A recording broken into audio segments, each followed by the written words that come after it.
Olá a todos e todas que estão aqui com a gente. Está começando mais um Inteligência Coletiva, um podcast com conversas sobre tecnologia, inovação e negócios. Esse é um podcast oferecido pela Aquarela Analytics, uma empresa com mais de 10 anos na área de inteligência artificial e analytics para grandes empresas e indústrias. Para quem não me conhece, eu sou a Michelle e a gente está seguindo aqui na nossa nova temporada do Inteligência Coletiva com o CEO da Aquarela Analytics, Marcos Santos, para falar um pouquinho no episódio de hoje sobre arquitetura de dados e tecnologia open source. Então, primeiramente, seja bem-vindo mais uma vez, Marcos. Obrigado, Muito Michel. obrigado pela sua presença aqui com a gente. E vamos começar, né? Eu acho que assim, no episódio anterior a gente falou algumas vezes, você usou esse termo algumas vezes, como Data Lake House. Nem sempre as pessoas entendem que existem algumas diferenças aí dessa infraestrutura, né? Então, você poderia falar um pouquinho pra gente quais são as diferenças entre o que a gente conhece como Data Warehouse, Data Lake e Data Lake House? Excelente. Bom, são termos. O Data Lake é uma coisa que está em voga aí nos últimos, 8 anos, né?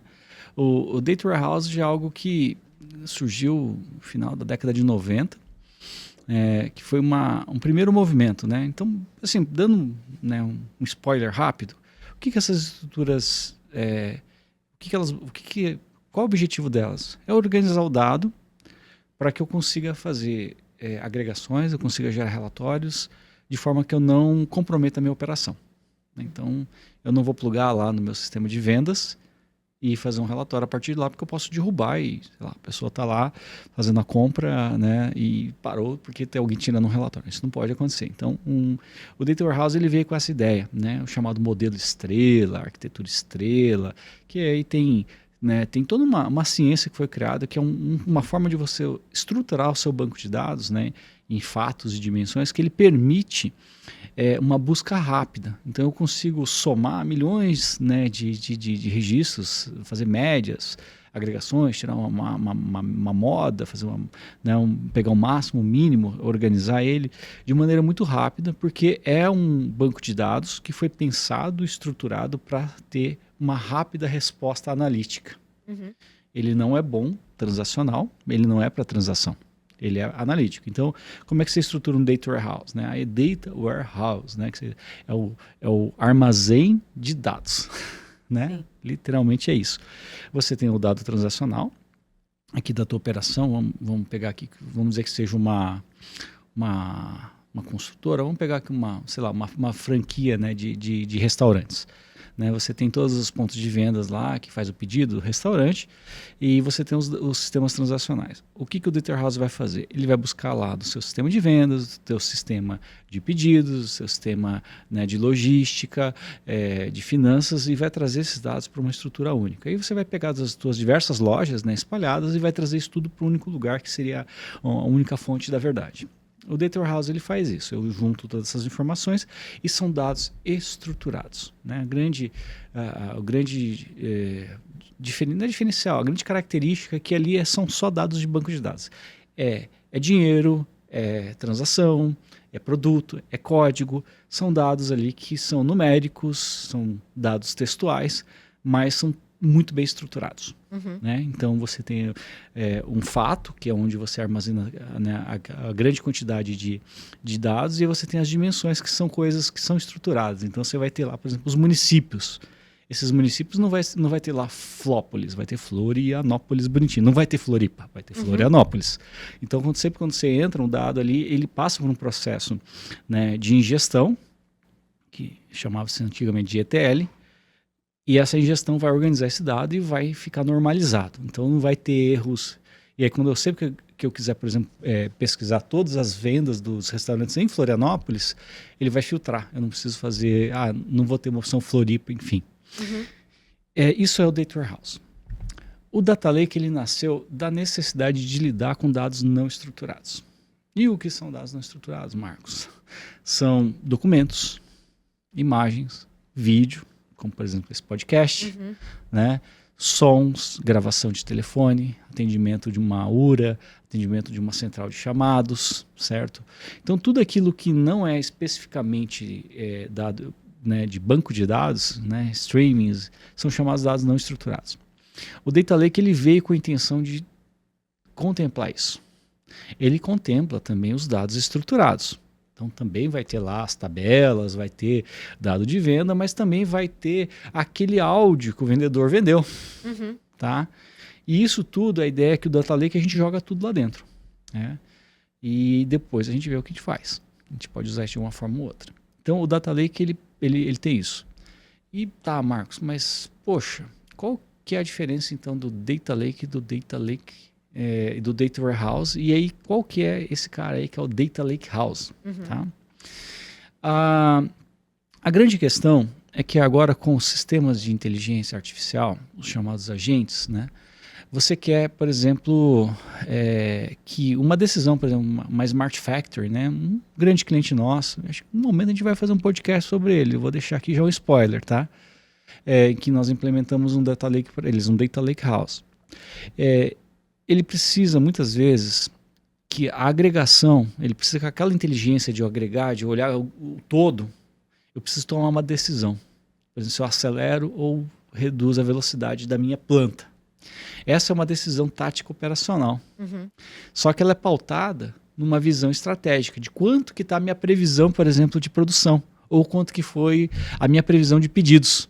Então eu vou acelerar a minha fábrica, eu vou reduzir a velocidade dela baseado numa previsão, numa predição das entregas que eu tenho que fazer, a partir de uma previsão de vendas. Então repara que eu tenho aqui algo que estou usando um modelo, né, de analytics que faz uma previsão de vendas baseada em uma série de fatores, né, tanto internos quanto externos, por exemplo, dólar, né, preço das commodities, aquecimento, taxa de juros que eu consigo, né, saber se eu vou vender mais ou até mesmo uma ação de marketing. Eu tenho uma ação de marketing aqui, eu vou fazer uma promoção, então vai ter vendas disso. Então eu uso vários dados que são internos e externos para saber a minha previsão de produção, e isso vai influenciar o meu robozinho lá, a velocidade que ele vai pegar um chassi e colocar aqui. Uhum. Então olha que louco, eu tenho uma coisa que estou olhando lá para o futuro que está tomando uma decisão em tempo real. Esse tipo de configuração, quando criaram-se os Data Warehouses, não foi pensado para isso. O Data Warehouse é para eu tomo uma decisão, só que essa decisão ela não volta em tempo real. Da mesma forma que eu também posso usar, né, como eu tenho um Data Lake que tem os áudios das transcrições e tudo mais, isso também poderia entrar para a minha tomada de decisão. Então, só que o Data Lake também não foi feito para também dar esse retorno. E aí, obviamente, a tecnologia ela segue as necessidades das empresas e dos negócios. O Data Lake House ele vem como uma resposta a isso. Então ele tem os dados agregados, tanto os dados estruturados como não estruturados. Ele procura estruturar o dado não estruturado, fazendo, por exemplo, transcrições. Você usa agentes de IA para fazer a transcrição de vídeos, de áudios, para que aquele dado seja estruturado e possa ser processado. Uhum. Tá? E ele permite um feedback imediato em operação.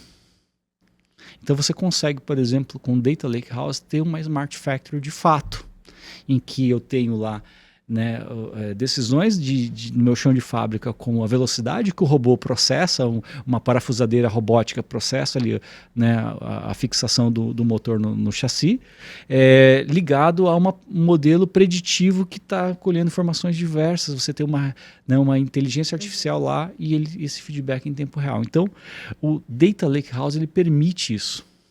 Ele tem tantas as virtudes do Data Warehouse, que eu viro minha única fonte da verdade, né? Eu tenho coisas não ambíguas ali, que eu posso fazer estruturação.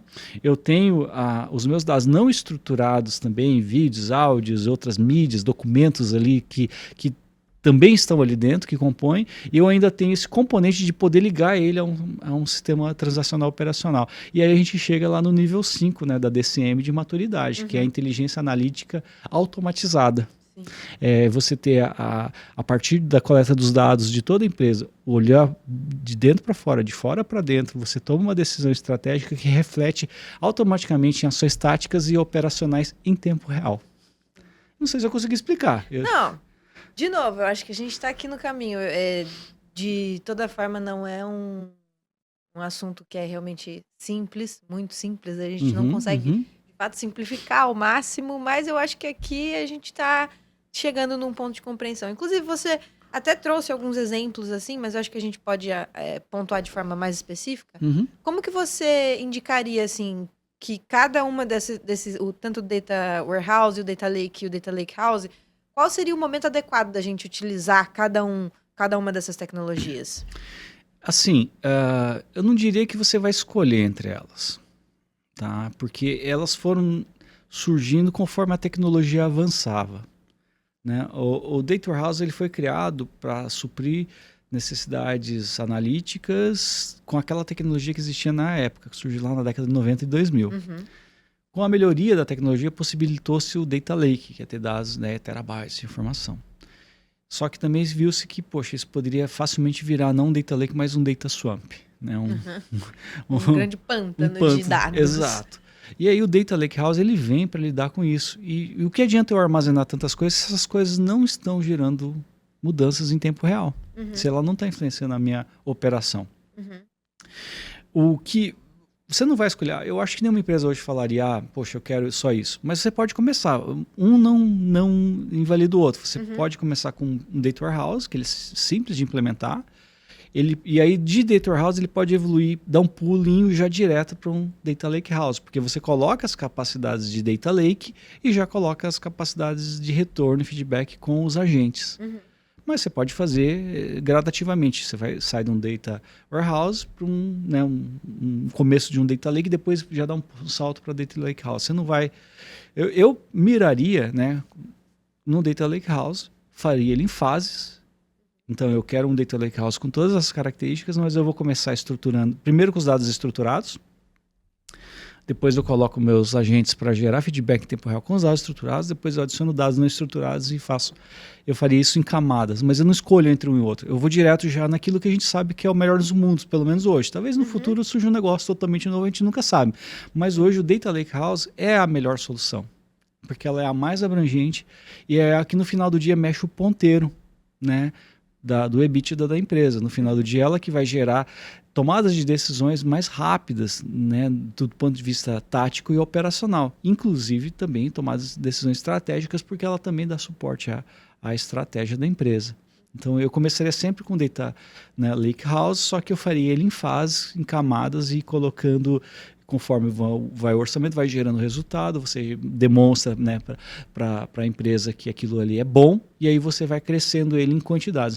Teve um dos nossos clientes que a gente fez assim, a gente começou com uma área, gerou um resultado de 40 milhões de dólares, né? Eles olharam, isso é bom. Muito bom. 40 milhões de dólares é um dinheiro bom em economia. E aí agora, né, eles estão expandindo para várias outras áreas e aquilo ali está... Mas a gente já nasceu... Esse embrião ele já nasceu com essa carinha de Data Lake House, só que a gente fez específico para aquele problema de negócio que era super específico, gerou resultado, todo mundo ficou feliz, liberaram mais orçamento, vamos ampliar. E é assim que a vida segue. Na nossa casa também é assim, né? A gente quer fazer uma coisa boa, vamos dar um primeiro passo, vamos experimentar. Né? Por exemplo, eu quando comecei a pedalar, eu gosto bastante de esportes, pedal e tal. Comecei com uma bicicleta super simples, de tênis e tudo mais. Aí você acostuma, você gosta, você ganha, né, musculatura, aí você pode pôr uma bicicleta melhor, aí você vai pôr uma sapatilha, você vai comprar a roupa. Só que você não vai pegar e fazer um investimento, né, em todos esses acessórios, assim, logo de cara. Você começa com algo... E aí você pode já pensando no teu futuro, naquilo que é grande e fazendo em fases. Então, acho que é isso que eu traria aqui. Não sei se eu respondi a tua pergunta. Bom, assim, eu acho que isso também é até uma coisa que a gente falou no episódio anterior, quando a gente estava falando um pouco mais de infraestrutura, que é um investimento a longo prazo. Então, é uma coisa que ela vai acontecendo gradativamente, né?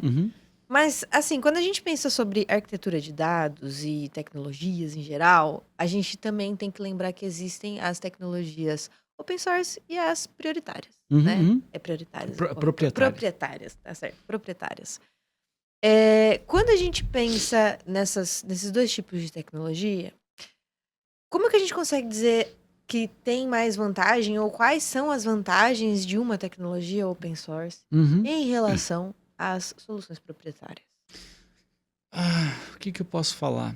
Sempre quando eu tento responder uma pergunta de presente e futuro, eu olho para o passado e tento encontrar coisas no passado que foram similares. Eu lembro em 1998, faz tempo, Bastante. Eu lembro de uma capa da revista Exame, existia a Exame Informática, depois ela virou só, mudou de nome. Uma capa de revista que tinha 2 bonequinhos assim duelando, sabe? Assim, cada um com uma pistolinha, né? De costa um para o outro. Um desses bonequinhos se chamava Lotus Notes e o outro se chamava Web. Pra você ter uma ideia. Naquela época questionava-se, poxa, a Web vai desbancar o Lotus Notes? Lotus Notes? Gente, alguém sabe o que é Lotus Notes? Eu não tenho a menor ideia. Ninguém sabe, porque ele morreu. Tá? A gente já sabe o final da... Mas o Lotus Notes naquela época era a tecnologia proprietária dominante com relação a pacote de comunicação. Troca de mensagem, basicamente era e-mail e documento. E-mail e publicação. Eu queria rodar um memorando dentro da minha organização ou para o mundo, e aí ele tinha essa possibilidade de eu publicar coisas. Muito parecido com uma página, né? A web. Então, quando a web surgiu, ela batia de frente com o funcionamento do Notes, que era publicar informação e gerar comunicação. E era um questionamento, qual que vai ganhar o duelo? Hoje ninguém sabe mais o que é Lotus Notes. Tá? Só nos livros de história. Então, quando se fala em tecnologia proprietária e códigos abertos, a web é aberta. A web ela é controlada, né, pela W3C, né, também tem regulamentação da IETF, que também é uma organização aberta, né, os padrões web são todos abertos, né, HTTP, HTTPD, né, o próprio JavaScript, HTML, tudo aquilo que dá suporte ao que é web hoje, que a gente nem está tão onipresente, que a gente nem dá mais bola para ela, mas muito do que funciona no celular é tecnologia web, né? Então, aquela tecnologia que era open simplesmente devastou. E aí você pega outras tecnologias, vamos pegar servidores, né? Por muito tempo, a tecnologia dominante em servidores corporativos eram os Unix e depois vem o Windows NT, né? Que era um Windows corporativo. Hoje, se eu não me engano, não me lembro o nome, mas acho que é 95%, 98% de todos os servidores corporativos do mundo são Linux. A própria Microsoft hoje usa Linux como seus servidores corporativos. Se olhar, se abrir o capô da Azure, ele é todo Linux. Né? A Azure é a nuvem da Microsoft.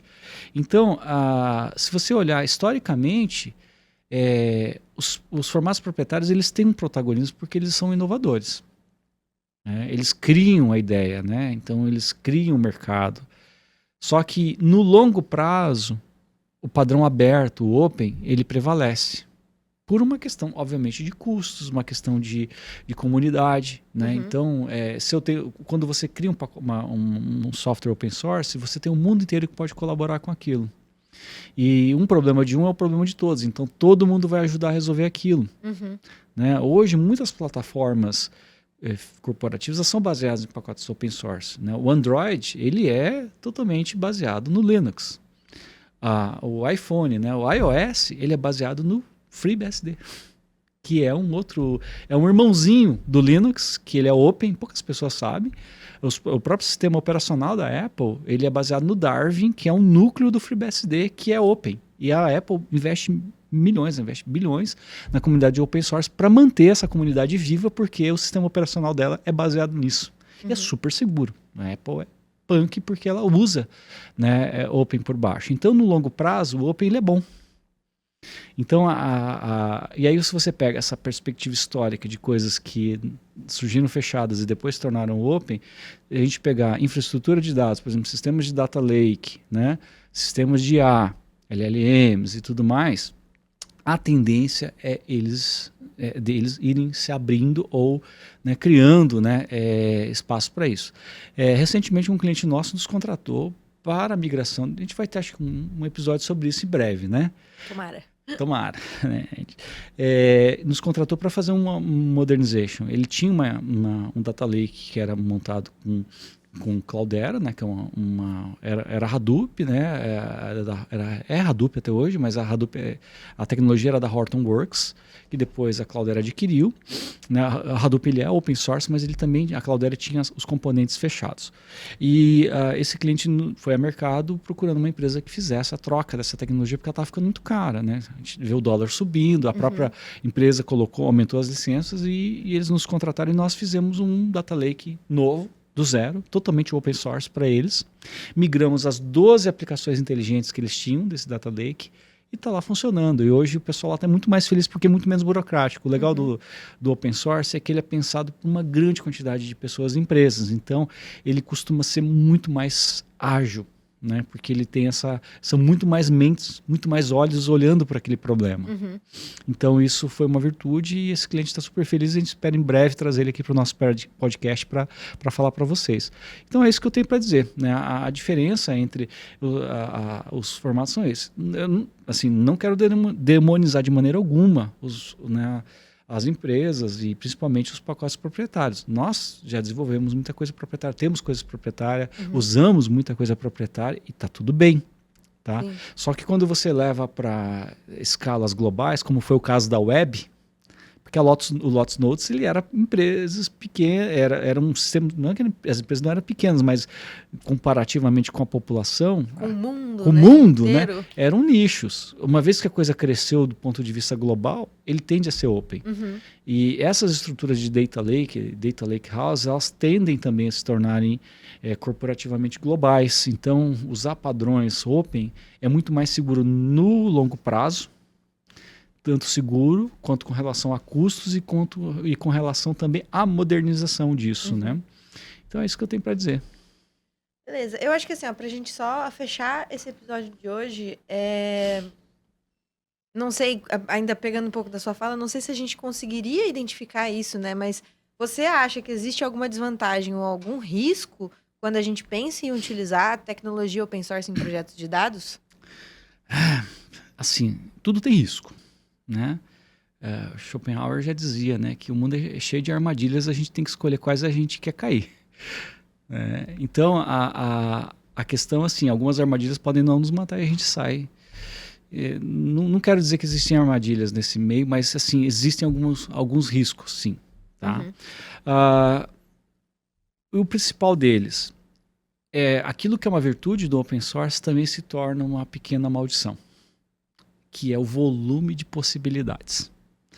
Quando você fala, legal, eu vou montar uma stack tecnológica totalmente open source para o meu data lake. Aí você vai ver pacotes de segurança. Deve ter pelo menos uns 100 famosos. Né? Vai pegar os 10 top, mas são muitas possibilidades, muitos padrões. Então você tem uma situação aqui que a gente chama de paralisia pelo excesso de análise. Você tem tanta, é uma geladeira com uma prateleira tão grande que você não sabe o que você vai querer comer. E aí você tem coisas que você não pode misturar. Né? Que você tenta, vou usar isso, mas eles não são compatíveis, ou eles não vão funcionar tão bem. Então, como que eu combino as coisas e elas vão criar um todo harmônico? Então, o risco está em como que você seleciona os melhores pacotes, as melhores tecnologias, os melhores protocolos, as melhores boas práticas, os melhores frameworks, linguagens e assim por diante. Então, esse é um risco que aí você tem que ter uma equipe, né, de consultores, ou você tem que ter uma empresa que te ajude muito bem nisso, que é como que eu seleciono dessa grande prateleira, né, desse supermercado, como é que eu trago aquilo que é legal, sabe, e que vai gerar um resultado. Então, eu acho que esse é o principal, assim, risco, que é você se perder na paralisia pela sete análise, ou você tomar uma decisão ali que possa...